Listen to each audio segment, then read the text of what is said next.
Yo, sa mga nag-aabang at naghihintay ng magiging rebat ko kay MG dun sa naging round 2 niya, eto na yon at pipilitin nating maging kalmado, maging maigsilan to hanggat makakaya. Tapos hanggat maaari pipilitin nating makagawa ng video na magkakaroon ng take away yung mga makakapanood kasi naging sobrang toxic eh. Naging sobrang toxic nung batuhan na hindi na na-fulfill yung numero uno na misyon na kung bakit ka nagvi-video, kung bakit ka nagsi-share, yung may maging take home or take away yung mga makakapanood na something na kalinawan or magagamit nila personal. 'Di ba naging toxic na parang away ng Diba? Parang ganun. Ngayon, uumpisa natin to dun sa mga naging quotables dun sa round 2 niya.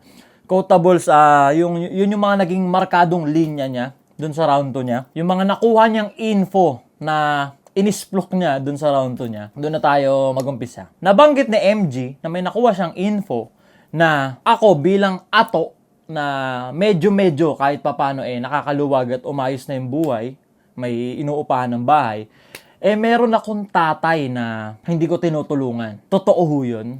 Totoo yun. Meron akong tatay na hindi tinutulungan. Sa katunayan, hindi lang ho tatay ko yung hindi ko tinutulungan. Or sa madaling sabi, nung umuwi ako para mag full time na content creator dito sa internet, hindi lang tatay ko yung tinabla ko. Ultimo, nanay ko, 4 na kapatid ko, lahat ng pamilya ko tinabla ko. Bakit? Pinanganak at lumaki ho ako sa hindi nga mahirap na pamilya. Ano bang tawag dun sa mas mahirap pa? Yung dumadating yung araw na wala talaga kami makain, talagang nga. Diba? Talagang nga. Kaya masasabi ko na maaga pa lang namulat na ako sa kung paano magsusurvive. Diba? Maaga pa lang nagkaroon na ako ng ideya kung paano babaguhin yung ganong sitwasyon ng buhay ng isang tao na ganon, walang makain, mahirap. Diba? Maaga pa lang nagkaroon ako ng ideya sa ganon. Kasi nga, danas ko na yung nanay ko nasa abroad, hindi naman ganon kataas yung sinasahod niya doon. Siya yung bumuhay sa aming 5. Diba? Kasi yung tatay ko, typical na Pinoy tatay. Diba? Alam ko, hindi lang ako yung ganito. Typical Pinoy tatay na nag-anak, tapos hindi naman nagsustento, hindi naman nagtrabaho, ganito, ganyan. Kaya yung nanay ko teacher. Legit to. Yung sinabi ni MG, teacher ho yung nanay ko. Professional dito. Teacher sa public. Parang 10 taon. Tapos, andun, assistant teacher lang siya dun. Dito, teacher siya sa public. Diba? Doon sa UAE, assistant teacher lang siya doon. 'Di ba? Tinanggap niya 'yon para hindi mamatay sa gutom yung 5 anak niya na ginagapang niya. Pangatlo ko, middle child, middle finger. Kaya shoutout sa mga middle child, middle finger diyan. Alam ko magkakaugali tayo. Anyway, balik tayo sa topic. Mahirap ako, lumaki kong mahirap, pinanganak akong mahirap, walang makain. Alam yan ng mga naging kapitbahay namin dyan tinira namin dyan sa Gumaok, dyan sa May Cityville, na bilang ata sa kamay ang mga hindi na utangan namin doon, ng pamilya namin doon, bilang sa kamay ang tindahan na hindi namin nagawa ng listahan. Sa madaling sabi, mahirap ako. Sa madaling sabi, mahirap ako. At umuwi ako dito sa Pilipinas mula sa UAE kasi ang mission ng nanay ko, Mother's Knows Best. Dahil mahirap na nga kami, mahirap ang buhay, nagkaroon ng chance ang makatago siya doon. Lahat kaming anak niya, doon na. Diba? Magtrabaho doon, diba? Ipangutang yung pamasahe papunta doon. Ako yung isang sumuwag na hindi. Nag-90k followers ako nandun sa UAE. Hindi, nasa Pilipinas to. Nasa Pilipinas yung na to. Parang siyempre, lumaki kong mahirap. Parang desperado akong makaranas ng marangyang buhay. Ayokong mamatay na sakto lang. Ayokong mamatay na nakakakain lang ng 3 times a day. Talagang ambisyoso ako. Nag-ambisyon ako ng mas big time na buhay. Kaya nung nag-90k followers ako dun sa Abu Dhabi, sabi ko, ito na yun. Uwi ako, ganito, ganyan. Umuwi ako ng walang consent ng magulang ko. Wala naman din silang ibibigay sa akin na pamasahe nun. Pinangutang ko yun, yung pamasahe na yun. Ang meron lang ako nun, yabang lang. Umuwi ako ng Pilipinas nang walang kasiguraduhan na kung yung 90k followers na page, bibigyan nga ba talaga ako ng masarap na buhay? Ang meron lang ako, tapang at sapat na wisdom sa utak na at least tinry ko, at least sinubukan ko, ganyan. Umuwi ako dito, at yes, monetize yung pagka-content. Pinapanood mo na nga ako ngayon Ibig sabihin, kahit pa paano nakatagos ako, tsaka kahit pa paano, na-content na ako ni MG. Ibig sabihin, at some point, medyo. Kasi di naman nagko-content yun si MG ng nobody, ng never heard. Sa magpo 4 years ko na nandito, 3 years pala. Sa 3 years ko na nandito sa Pilipinas as full-time, umuwi ako, di ba, from UAE, Pilipinas, full-time, na masasabi kong sumasahod, na yung sinasahod ko ho dito sa internet, hindi naman ho paldo. Di ba? Hindi naman ho big time na parang sahod nila Sergey Bin, sahod nila Wamos. Na sa amin sa tropahan ho na mga pandemic creators na pandemic nag-boom. Ako, si Joel, si Lapi Friend. Kasi mga magtotropa naman kami yan kasi halos magkaka-wave nga kami.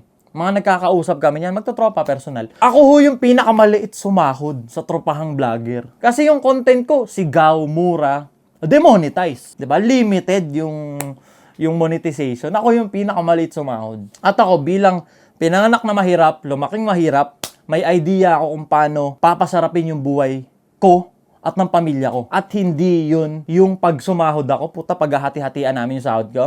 Itutulong ko sa kanila. Kasi po siya, tatanda lang kami ng tatanda nun, magkakaedad lang kami ng magkakaedad nun, nang walang malaking impact na nabago sa buhay namin. Like for example, sumasahod ako ng average, sabihin natin 50 mil. 50 mil. Magkano mabuhay ngayon? Ilan kami? 5 kami magkakapatid. Tapos may tatay ako. Tapos may nanay ako. Kung i-distribute ko yon, masabi lang na tumutulong ako sa pamilya ko, yung pagbablog ko na to, walang mararating. Para lang din kaming upgraded na isang kahig, isang tuka. Pero yung ambisyon na mabago yung buhay, na mamatay na may masarap na buhay, hindi mararanasan. Hindi mararanasan. Ayun yung kaya nga may idea na tulungan mo muna yung sarili mo para mas makatulong ka sa iba. At sa akin, bilang pinanganak na mahirap, lumaking mahirap, nagkautak na mahirap, yung tulong sa akin, yung idea ng tulong or pagtulong sa akin, mamumove mo yung buhay ng tao. Magiging malaking impact ka dun sa buhay ng tao. Di ba?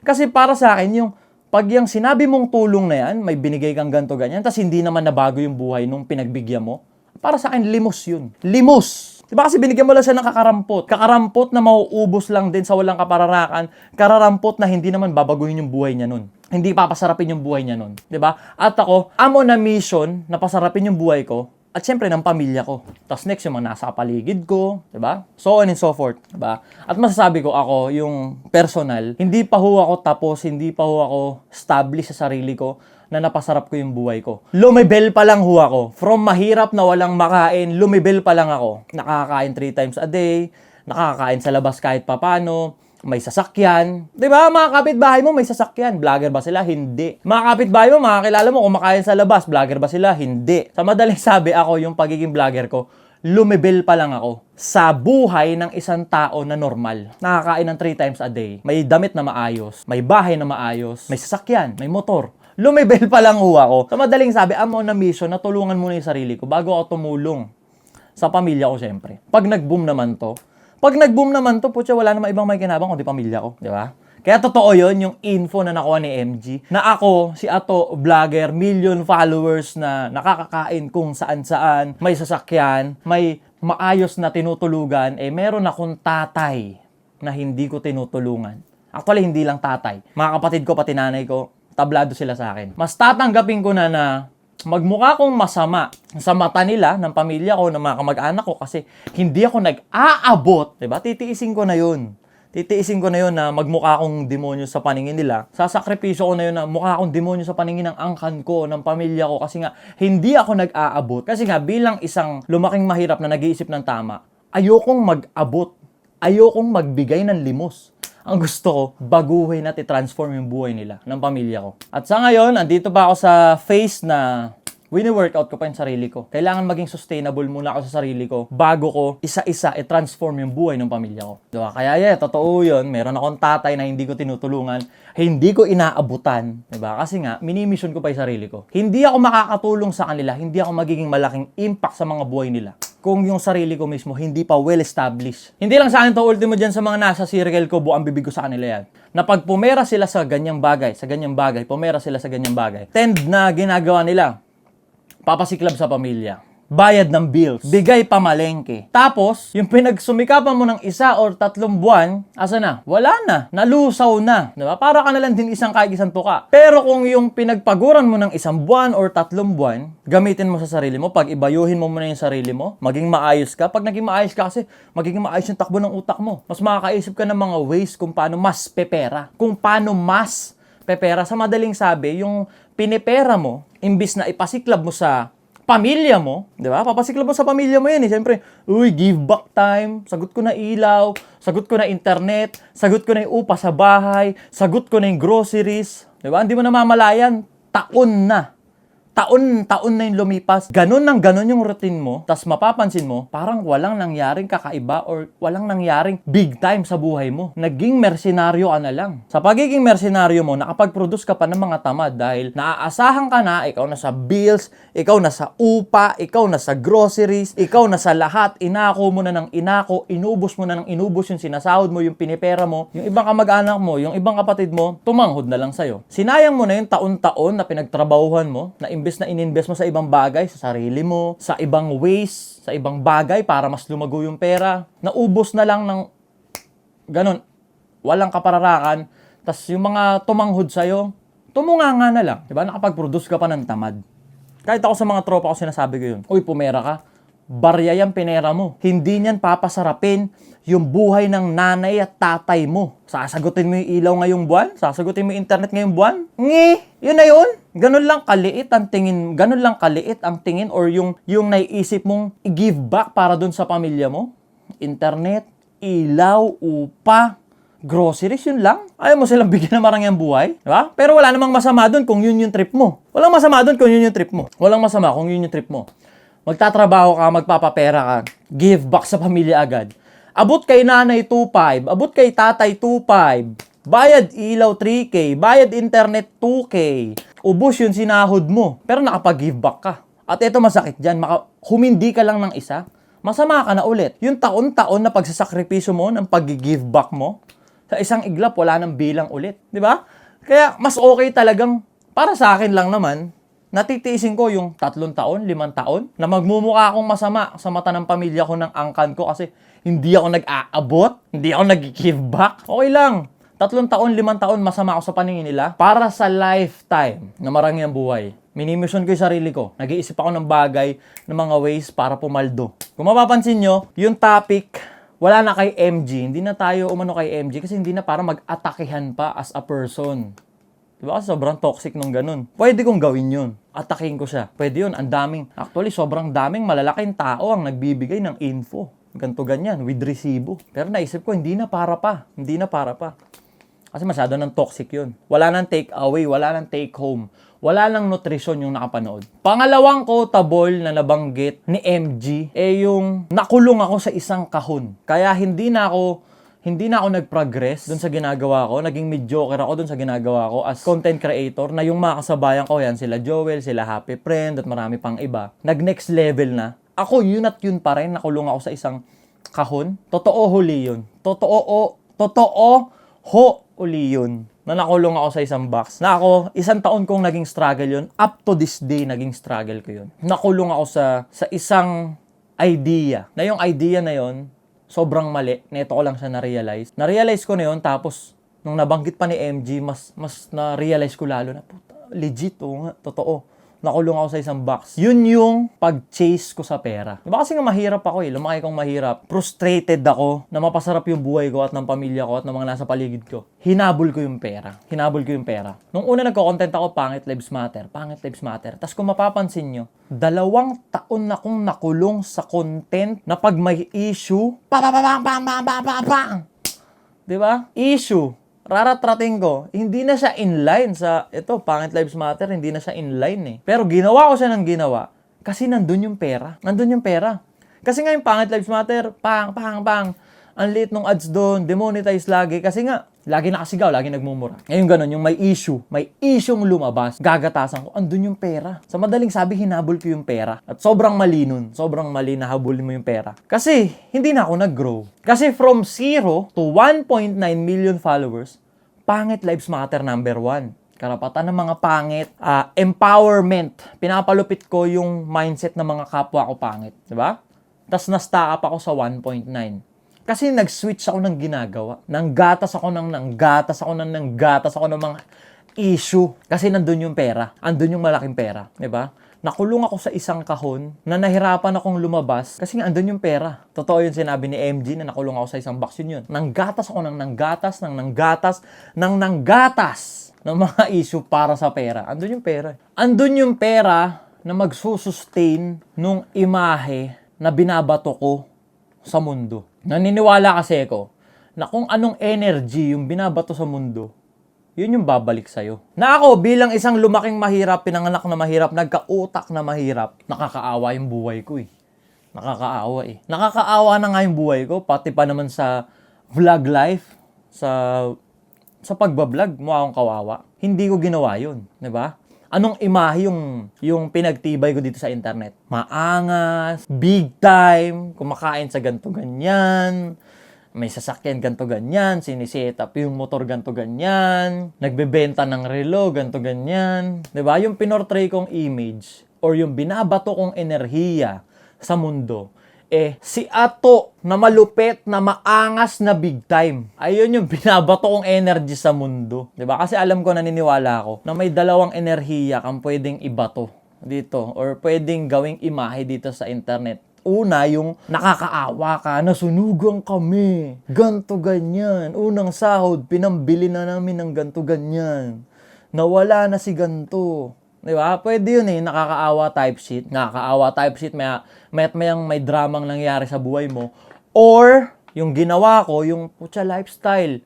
Punta kami ni Wada sa ganto, kain kami ng steak sa ganto, esdop kami ng ganyan, outing sa ganto, Siargao, ganto ganyan. Diba? Ayun yung binabato kong enerhiya sa mundo. Na big time na ato, lifestyle na ato, diba? Abundance, sagad. Diba? Ayun yung binabato kong enerhiya. Ngayon, to sustain yung ganong enerhiya na pagbato ng enerhiya, putya, sobrang magastos. Diba? Kaya nakulong ako dun sa pagka-content na panggagatas sa kung anong issue na wala namang kinalaman sa pagiging lehitimong class S na pangit ko. Kasi may sinosustain na akong lifestyle. You heard it right. Sinosustain. Pinoportray. Nagpapanggap ba? Social climber ba? Ewan ko kung ganun yung term nyo dun. Pero sa akin kasi, yung ganun na pinipilit kong maging masarap yung buhay ko, yun yung energy na binabato ko sa paligid, sa mundo. Kasi ako, danas ko eh. Dahil andun yung yabang, andun yung positive energy na binabato na kakain ako ng masarap, bibiling ko to, bibiling ko yan. Pinagkakaloob sa akin ng mundo ng no hassle. Ako din naman naniniwala ako na kung hindi iaalaw ng mundo o ng Diyos, pumera ako dun sa ganong issue, hindi niya talaga iaalaw eh. Pero dahil bukang bibig ko na, pag ginatasan ko tong issue na to, kakain ako ng masarap. Pag ginatasan ko tong issue na to, mabibili ko to. Ayun yung nangyayari talaga. Ayun yung nangyayari talaga. Kasi ako na nagsasabi sa inyo, walang sinumang vlogger ang nakakaalam or sure sila sa kakalabasan ng i-upload nila. Wala. Unpredictable yan. Pwedeng flop yan, walang views, or pwedeng million views yan. Pero dahil yung enerhiyang binabato ko, nakada may gagatasan akong issue. Pag ginatasan ko to, mabibili ko to. Pag ginatasan ko to, sure steak na naman, kain na naman ng masarap. Kamada na naman ng pera. Yun yung energy binabato ko. Yun yung energy binabato sa akin ng Diyos pabalik, pati ng mundo. Tanda mo, bukang bibig mo, wala kang pera, wala kang pera, wala kang pera. Wala kang talagang pera. Kaya ako pag may mga tropa ako, wala daw silang pera. Kinokorek ko talaga sila. Wala ka pa. Diba? Wala kang pera. Hindi ka walang pera. Wala ka pang pera. Diba? P-A. Pang, P-A-N-G. Huwag mo kakalimutan yun. Huwag mo sabihin wala kang pera. Ang sabihin mo, wala ka pang pera. Ibig sabihin, OTW na. Hindi mo man alam kung sa anong paraan, pero OTW na. Ina-attract mo man na may paparating kang pera. Wala ka pang pera. Papunta pa lang. Diba? Imagine, pakinggan nyo maigi. Wala pa akong pera. Ibig sabihin, may paparating. Wala akong pera. Wala akong pera. Wala kang talagang pera. Diba? Dineclare mo wala kang pera eh. Yun. Yung parang ano yun eh. Yung law of attraction yun. Yun din yun. Yung sa akin naman, more of energy. Kung ano yung binabato mong energy, yun yung babalik sa'yo. Like for example, yung kay MG. Nung ni-round 1 na niya ako, kung ang nirebat ko doon, gantong energy na agad, sure ako mas maraming take home, take away yung mga nakapanood. Hindi siya naging toxic rivalry, hindi siya naging toxic na away, diba? Pero dahil binato ko siya ng negative din, yung round 1 ko negative din eh. Imagine nagbato ko ng negative. Anong nakuha ko negative din? Na-stress ako nun eh. Walang kapayapaan, walang gaan sa ano ko. Merong rage. Tagal ng round 2 rebatan ko yung round 2 ng solid talaga. Tapos may malalaking tao nagbibigyan ng info with resipo. Ano magyari ka sa akin? Ganun na nasa utak ko eh. Ganun na nasa utak ko. Hanggang sa nag-reflect ako syempre. Nag-reflect ako, tinignan ko maigi yung sitwasyon. Tinignan ko maigi anong magiging impluwensya nun sa makakapanood pag ginawa ko yun. Sa positive side, wala. Kaya di ko na ginawa. Kaya mas pinili kong mag-shoot ng video na ganito. Ayun yung dalawang tumatak sa akin na inispit ni MG. Yung tungkol sa tatay na di tinulungan, tsaka yung content creator na hindi makalabas doon sa comfort zone niya or doon sa kahon. Ayun yung tumatak sa akin kasi puta, na totoo. Totoo. 'Di ba? Ako inaamin ko sa harap ng camera, sa harap ng makakapanood nito, milyon-milyon makakapanood nito. Totoo yung mga sinabi niya, may pamilya akong di tinutulungan. Totoo naman yun. Totoo naman yun. Content creator ako na di nakalabas sa kahon. Totoo rin yun. Totoo rin yun. Kasi, pagiging hipokrito, pag sinabi kong hindi totoo yun, tapos hindi ko siya win-workout. Kasi never mong ma-workout ang isang problema kung hindi mo mismo i-admit na totoo yun. Like for example, sa mga nagtatanong dyan, paano pumera? Paano pumera? Ang tinatanong ko agad, tanggap mo ba sa sarili mong mahirap ka? Pag tanggap mo kasi sa sarili mong mahirap ka, tsaka ka lang makakaisip ng mga ways, tsaka ka lang magkakaroon ng apoy para gumana, para magkapera ka. Kasi kung bukang bibig mo na, okay naman ako sa sahod ko, masaya naman ako, ganito, ganyan, hindi ka talaga lalapitan ng pera. Kasi okay ka na pala eh. Diba? Pero bukang bibig mo, wala pa nga akong pera eh, wala pa nga boss eh. Wala pa nga eh. Diba? Diba? Ibig sabihin, hindi ka kontento dyan. Masamang makontento ba? Ewan, depende yun eh. May kanya-kanya tayong perspective sa buhay eh. Pero sa hustler mindset, grindset mindset, sa ambisyosong mindset, pag nakontento, walang asenso. Pag nakontento, walang asenso. Pag nakontento ka kasi, okay ka na sa ganyang pera mo, okay ka na pala, masaya ka naman, hindi ka lalapitan ng mas malaking pera. Kasi okay ka na pala eh. Diba? Yun, yung parang aminin mo muna sa sarili mo yung bagay para ma-workout mo. Sabi nga, pag alam mo yung problema, 50% solved na yun. Diba? Ako, inaamin ko, totoo yun. Ako yung content creator na sinasabi ni MJ na nakulong sa box, nakulong sa comfort zone, kaya hindi nag-grow. Isang taon ng 1.9 million followers yung page ko. Hindi na nadagdagan. Kasi nga nakulong ako dun sa kahon. Gatas issue. Sa mga litin mong classes naman dyan, na binigo ko netong nagdaang taon, humingi ako ng tawad, syempre. Error ko yun. Chinase ko yung pera eh. Bukang bibig ko, kontrolin mo yung pera, hindi pera ang kukontrol sa'yo. Putang ina, pero pera yung kumontrol sa akin itong nagdaan taon. May issue, may pera, dun siya to, dun ako, kukumawag ako, content para sa pera. Mali, hindi na yun yung hindi na yun yung driven purpose ko eh. As supremo ng mga pangit eh. Issue, tas pera, hinahabol ko yung pera. Yung pagdating naman doon sa pamilyang di tinutulungan, hindi naman nawawala sa utak ko yun. May ako doon, aware ako doon. Hindi lang tatay ko yung hindi ko tinutulungan, hindi lang tatay ko yung tinabla ko. Tana buong pamilya ko, lahat ng kamag-anak ko tablado. Kasi nga, wino-workout ko pa yung sarili ko eh. Magaan. Sobrang gaan talaga pag aminado ka doon sa problema. Pag aminado ka doon sa problema, aware ka doon sa problema, mas madali siyang i-workout. Ako, ang masasabi ko na lang kay MG, ako syempre, pinapanood ko siya dati pa. Bata pa lang ako. At ako, at some point nga, kinilig ako eh. Di ba kasi never tumira yan or never siya nag-feature or nag-content na kung sino na never heard, nobody, walang bilang. Sa akin, ano pa yun eh. Parang, pucha ayos ah. Kahit pa paano nakatagos na. Wala akong hate, di ako galit. Majority naman ng video ko, hindi naman ako galit, wala naman akong galit sa kung sino. It just happened, ayun yung karakter na kailangang punan. Yung karakter na ganun. Galit sa ganito, galit sa ganyan. Hindi ako galit. Sa marami dyan na nakakita sa akin sa public na intimidated, ayaw lumapit kasi baka ganun ako sa tunay na buhay. Galit, magagalitin, palamura. Hindi ako galit. Gusto ko lang kumain ng masarap. Yun lang. Gusto ko maging malupit yung mga pangit. Kagaya ko. Yun lang. Hindi na para pahabain pa. Kahit isa lang. Kahit isang tao lang yung nakapanood nito na nagkaroon siya ng mga realizations after niyang marinig yung pinagsabi ko, alright na yun. Good shit na yun. Sa nag-aabang ng pabalang na rebat ko kay MG, wala. Magpapasko. Negativity pa rin. Hindi na. Pag nakasalubong ko siya, kamayan ko yan. Kasama par. Diba? Kasi chinat ko nga siya actually nung unang round niya. Chinat ko siya. Hindi niya naman sinin. Nag-thank you ako. Kasi as of now, ang nadagdag na sa subscriber ko, 1.6 na eh. Sa mga nag-YouTube dyan, alam nyo ang laking bagay nun. Iba kasi yung kasikatan sa TikTok, sa Facebook at sa YouTube. Sa nag-YouTube, malaking bagay yun. 1.6 na yung nadadagdag sa subscriber ko. Sa Facebook naman, wala naman nabawas. Wala rin nadagdag. Pero sa YouTube, 1.6 na yung nadadagdag par. Laking bagay nung 1.6 subscriber na yung nadagdag. Yun lang muna. Expect nyo yung mga YouTube vlogs, YouTube content kasi parang sa tingin ko, it's time na rin. First step sa pag-step out dun sa box na kinakulungan ko, maging YouTuber. Like, comment, and subscribe sa mga classes na ngayon lang napunta dito. Yes, may YouTube channel tayo. Like, comment, and subscribe. Yun lang. Peace! Ano ba yung sasabi niya? One love. One love. Good packing vibes. One love. Good packing vibes.